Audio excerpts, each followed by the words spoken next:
Teny amin'ny fokontany Ambohibainy commune Karobato dia nanolotra fampianarana manamboatra savony ny fikamban'ny AFM na ny andro ny fampandrosoana ho an'i Madagasikara. Fanasoavana ny vahoaka sy ny mpiarabelona izao hetsika izao izay asa sosialy efa fanaony ny fikambanana. Isika ny AFM zany dia morona bebe kokoa moa zany amin'ny asa sosialy.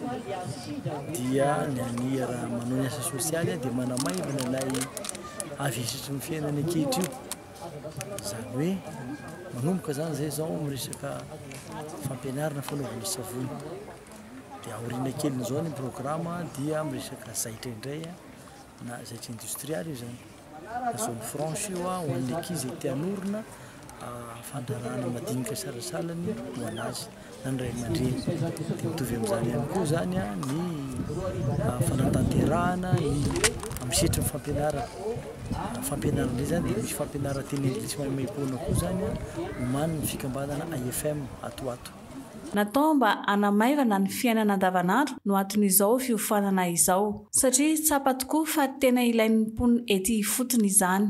Zao fampifanana izao dia fanamavanana ny fivoahan'ny vola ny tokantranony tsirairay izay atao eto amin'ny commune Karobato. Dia singana manokana aloha ny eto amin'ny fokontany Ambohibainy.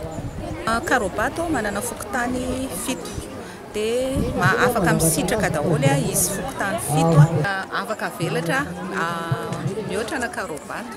Nahazo tombony amin'izao avokoa ireo fokontany miisa 7 mandrafitra ny commune Karobato. Ankoatra ny fampiofanana manamboatra ny savony dia izy koa ny fampianarana kabary, teny anglisy, kory ho an'ny mpanala fanadinana, machine industrielle, ahazoana sertifika ahafahana miasa eny amin'ny orinasa hafakaba.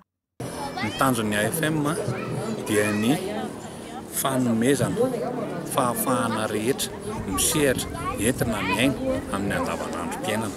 Izany hoe manome fampiofanana ara-kasamamaim-poana izany.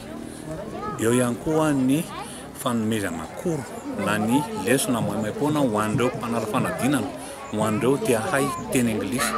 Eo ihany koa ny fanomezana ny fampiofanana kabary amin'ny fandalana ny mahamalagasy. Eo ihany koa ny fanampiana ireo beantitra indrindra amin'ny ara-pahasalamana satria anatin'ny AFM dia misy mpikambana dokotera mandeha mitety isaky ny lavatrano rehetra any mijery ny fahasalaman'ireo beantitra eto anivon'ny commune Karobato ireo. Ireo mpandray anjara dia samy manamafy fa tena ilain'izy ireo ny fiofanana tahaka izao satria manampy sy mahamaha ny fahasairanana. Fiofanana tena mahafinaritra ary pratika avy hatrany ilay izy ary ahitana resultat sady mora ny fampianarana ary hita hoe misy azo raisina avy hatrany. Tena azona tombony ilay izy satria afaka tsy mividy savony intsony ianao ary rehefa tena mahay mihitsy ara dia afaka mivarotra ihany koa avy eo.